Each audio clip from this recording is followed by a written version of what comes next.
Jai Ho. Subscribe the channel and press the bell icon. Would never miss updates from Charamangal. जय हो। आज गुरु पूर्णिमा का दिन है। आज के दिन शिष्य गुरु चरण की पूजा करता है और अपने जीवन में गुरु से प्राप्त हो रही कृपा और आशीर्वाद के लिए कृतज्ञ होकर गुरु दक्षिणा अर्पित करता है। ये कोई आवश्यक नहीं कि हर व्यक्ति के जीवन में गुरु का आगमन हुआ ही हो।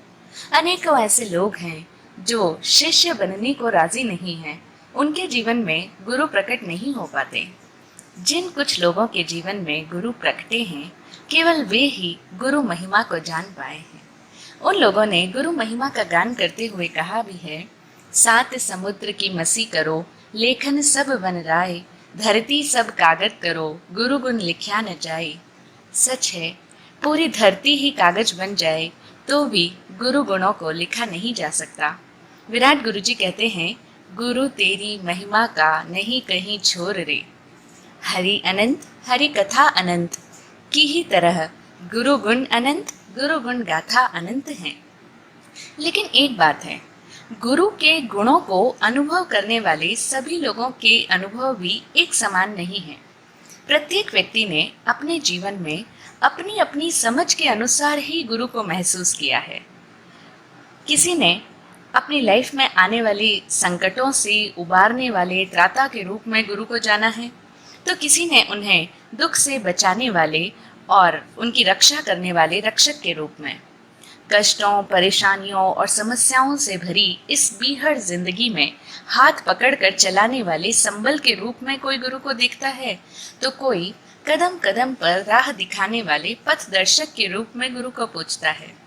अधिकांश लोग तो अपनी लाइफ में आने वाली प्रॉब्लम्स को दूर करने के लिए ही गुरु का आशीर्वाद चाहते हैं, और गुरु कृपा से जब उनकी तकलीफें दूर हो जाती हैं तो वे गुरु की महिमा भी गाते हैं। जिसके जीवन में गुरु कृपा से सौभाग्य का उदय हुआ, वे गुरु गुण गाते हैं। जिन्हें सुख संपत्ति की प्राप्ति हुई, वे भी गुरु के गुण गाते हैं। जिसका रुका हुआ काम चल पड़ा, अटका हुआ व्यापार प्रगति करने लगा, वे लोग भी गुरु के प्रति आभारी होते हैं। और जिसके जीवन को पूरी तरह से बदल डाला हो गुरु ने, वह शिष्य भी कृतज्ञ होकर के गुरु के चरणों को पूजता है। लेकिन हम देखें कितना अंतर है हर एक व्यक्ति के गुरु को देखने, अनुभव करने और पूजने के दृष्टिकोण में। लोग कहते हैं, गुरु करे जीवन की राह शुरू। सच है, गुरु से ही राह शुरू होती है, लेकिन कौन सी राह? क्योंकि जीवन की जिस राह पर हम सामान्य लोग चल रहे हैं, उसके लिए तो गुरु की कोई विशेष आवश्यकता ही नहीं। गुरु के बिना भी एक व्यक्ति सभी सुख साधनों से युक्त जीवन बड़े मजे से जी सकता है। फिर कौन सी राह शुरू होती है गुरु के द्वारा? जब कोई व्यक्ति शिष्य होने की तैयारी कर लेता है, तब उसके जीवन में गुरु प्रकट होकर उसे एक नए जीवन की ओर ले जाते हैं। लेकिन उससे पहले गुरु शिष्य को पूरी तरह से बदल डालता है। छिन्न भिन्न हो जाता है शिष्य का अहंकार, उसका मैंपना, उसका अभिमान, स्वाभिमान, सब कुछ तहस नहस हो जाने के बाद ही, झूठी अस्मिता और दिखावटी व्यक्तित्व के समाप्ति के बाद ही शिष्य एक नए आयाम में प्रवेश करता है। तो गुरु उसे फिर उस महाजीवन की ओर ले जाने वाले रहबर होते हैं। गुरु रहबर भी हैं और स्वयं राह भी। गुरु मंजिल भी हैं और मार्ग भी, और मार्गदाता भी। गुरु साधन भी है, गुरु साध्य भी। गुरु गंतव्य भी है और गंतव्य की ओर गतिमान करने वाले कदम भी। अद्भुत है गुरु। सारे विरोधाभासों को निज में समेटे अनूठा व्यक्तित्व होता है गुरु का। साधारण सोच, समझ, बुद्धि और इंद्रियों से परे हैं गुरु। आत्मज्ञानी पूज्य श्री विराट गुरु जी ने कहा है, गुरु सदैव असाधारण होते हैं और अविवेचनीय भी। गुरु के बारे में जितना भी कहें, गुरु हमेशा ही सारे शब्दों से परे कुछ और भी होते हैं। जितना हम गुरु को देख पाते हैं, गुरु उनसे बहुत आगे, जो हमें नजर नहीं आता, वहाँ होते हैं। गुरु दृश्य भी है और दृश्यों के पार अदृश्य भी है। गुरु व्यक्ति भी हैं और परमात्मा भी, और हमारे और परमात्मा के बीच का पुल भी। गुरु सेतु हैं। यदि हमें अपने भीतर के परमात्मा तक पहुंचना है तो हमें गुरु रूपी पुल के प्रति समर्पित होना होगा। यदि हम उस पुल को समर्पण कर दें जो हमें उस परमात्मा तक ले जाएगा, तो निश्चित रूप से हम गुरु के द्वारा परमात्मा तक पहुंच जाएंगे। और वह परमात्मा कोई अन्य नहीं, अपने भीतर विराजित जो हमारा स्वयं निज आत्म स्वरूप है, शुद्ध आत्म स्वरूप है, वही परमात्मा रूप है। यदि आज से पहले हमारी लाइफ में गुरु नहीं आए हैं और हम चाहते हैं यदि इस साधारण जिंदगी से परे सच्चे जीवन का अनुभव, अपने सत्य स्वरूप का साक्षात्कार, तो प्रार्थना करें कि मेरे जीवन में भी सद्गुरु का प्रवेश हो। और जो लोग किसी भी रूप में अपने जीवन में गुरु से भेंटे हैं, वे आज के दिन उस विराट को, उस गुरु तत्व को दक्षिणा अर्पित करें। उन्हें अपने जीवन में सदैव दक्षिण में रखें और अपने समस्त कर्मों को उन्हें समर्पित करके करें। कहा है, 3 लोक 9 खंड में गुरु से बड़ा न कोई, करता करे न करी सके, गुरु करे सो होए। कितना कठिन और गहरा वचन कह दिया। कबीरदास जी ने कहा कि 3 लोक 9 खंड में गुरु से बड़ा न कोई, अर्थात इस समग्र अस्तित्व में गुरु से बड़ा कोई भी नहीं है। गुरु का अर्थ ही होता है भारी। गुरु शब्द का शाब्दिक अर्थ है भारी, जिससे भारी और कुछ भी नहीं, वह गुरु है। तो कबीरदास जी कहते हैं कि करता करे न करी सके, यानी परमात्मा भी करना चाहे तो नहीं कर पाए, गुरु करे सो होए, और गुरु यदि करना चाहे वो हो जाए। क्या मतलब है गुरु को परमात्मा से भी ऊपर रखने का? एक तांत्रिक था। उसने अपने जीवन में अपनी विद्या और सिद्धियों का प्रयोग करके बहुत सारे लोगों को कष्टों में डाला था। उनके जीवन में भयंकर संकट उपस्थित किए थे। अर्थात उसने अपनी विद्या और सिद्धि के बल पर काफ़ी लोगों को परेशान किया था, उनसे ज़बरदस्ती काम करवाया था। यानी उसने जो चाहा वो किया। और उसकी वृत्ति भी कुछ ऐसी थी कि जब तक वह अपने तंत्र से किसी को दुखी या आहत नहीं कर देता, तब तक मानो उसे शांति ही नहीं मिलती थी। दूसरों के दुख में ही जैसे उसका सुख था। होती है कई लोगों की इस तरह की वृत्ति। उस तांत्रिक ने अपनी पूरी नगर वासियों को, नगर जनों को परेशान करके रखा था। उसकी सिद्धि और विद्या पर पकड़ भी बड़ी गहरी थी, लेकिन प्रकृति में दुष्टता थी। इसी कारण उसने अपनी विद्याओं और सिद्धियों का दुरुपयोग किया था। एक दिन नगर के कुछ लोग उस तांत्रिक के घर के पास बैठे थे और हंसी मजाक कर रहे थे। सारे नगरवासी जानते ही थे कि यह तांत्रिक कैसा है। वहाँ पर उस सड़क पर से एक 10-12 साल का छोटा बालक साधु के वेश में, सन्यासी के वेश में भिक्षा लेने के लिए निकल रहा था। तो जैसे ही उस तांत्रिक के मकान के बाहर बैठे कुछ लोगों ने उस बालक सन्यासी को देखा, तो उन्होंने उस बालक सन्यासी से पूछा, ओ बालक साधु, तुम कहाँ से आए हो और तुम्हारे गुरु कौन हैं? तब उस बाल साधु ने उत्तर दिया आत्मविश्वास के साथ कि मैं समर्थ गुरु रामदास का शिष्य हूँ। वे मेरे गुरु, माता, पिता और सर्वस्व हैं। वे सर्व समर्थ हैं। लोगों ने जैसे ही उस बालक शिष्य की आत्मविश्वास और ओज युक्त वाणी को सुना, तो उन्होंने, उनके मन में न जाने क्या सूझा। लोगों ने उस बालक शिष्य साधु से कहा कि तुम्हारे गुरु सर्व समर्थ हैं, तो फिर तुम्हें किस बात की चिंता है? जाओ, भिक्षा लेने के लिए इस मकान के अंदर चले जाओ, यहाँ तुम्हें अवश्य भिक्षा मिलेगी। ऐसा कहकर उन लोगों ने मजाक मस्ती में उस बालक शिष्य साधु को उस तांत्रिक के घर पर भेज दिया। लोगों ने तो उस बालक के साथ मजाक किया। उन्हें लगा कि वह बाल साधु उस तांत्रिक के घर नहीं जाएगा, क्योंकि उसने भी सुन ही रखा होगा तांत्रिक के बारे में। लेकिन बालक तो निर्भय होकर तांत्रिक के मकान के द्वार पर पहुंच गया और बोला, भिक्षाम देही, भिक्षाम देही। सर्व समर्थ गुरु रामदास का शिष्य तुम्हारे घर पर भिक्षा मांगने आया है। छोटे सन्यासी के मुख से यह बात सुनते ही तांत्रिक का तो अहंकार आहत हो उठा। फुफकारते हुए वह बोला, यहाँ तो सबसे सामर्थ्यवान मैं ही हूँ। या तो तू मुझे समर्थ मान या अपने गुरु को। द्वार पर खड़े खड़े ही वह उस बाल साधु को दर्पयुक्त वाणी में धमकी देते हुए बोला कि इस पूरे नगर में मुझसे ज्यादा सामर्थ्य वाला और कोई नहीं है। तुम अपने गुरु को सर्व सामर्थ्यवान मत कहो। लेकिन बाल शिष्य था, वह भी शिष्य हुआ था, यानी अपने गुरु के प्रति पूरी तरह से समर्पित हुआ था। तो वह जानता था, जिसने एक बार भी गुरु को अनुभव किया हो और शिष्य हुआ हो, अपना शीश काट कर जिसने गुरु के चरणों में रख दिया हो, वह शिष्य फिर भला किसी और से कैसे डर सकता है, कैसे विचलित हो सकता है। वह बाल शिष्य अभी भी निर्भीक था, उस तांत्रिक की धमकी से डरा नहीं। उसी निर्भयता से बोला, मान्यवर, प्रश्न सामर्थ्य का नहीं है, प्रश्न श्रद्धा का है। मेरी श्रद्धा मेरे गुरु के प्रति है, तो मेरे लिए तो वे ही सर्वसमर्थ हैं। बालक की बात बिल्कुल सटीक थी, युक्ति युक्त थी। उसने बिल्कुल सही कहा कि प्रश्न सामर्थ्य का नहीं है, प्रश्न तो श्रद्धा का है। शिष्य के लिए तो सर्व समर्थ, उसके सर्वस्व सब कुछ गुरु ही तो होते हैं। लेकिन तांत्रिक भला उस बाल शिष्य की युक्ति युक्त बातें कहाँ समझता। जो व्यक्ति अहंकार से युक्त होता है वह सामने दिखती हुई चीज़ को भी नहीं देख पाता और सही बात को सुनते हुए भी नहीं समझ पाता। यही तो इन आवेगों का परिणाम होता है। तो तांत्रिक का क्रोध अब तक तो 7वें आसमान पर चढ़ गया था। अहंकार के कारण ही व्यक्ति क्रोध में भी आता है। उस क्रोध में वह बालक पर चिल्लाया कि हे पागल, तू नहीं जानता तो किससे बात कर रहा है?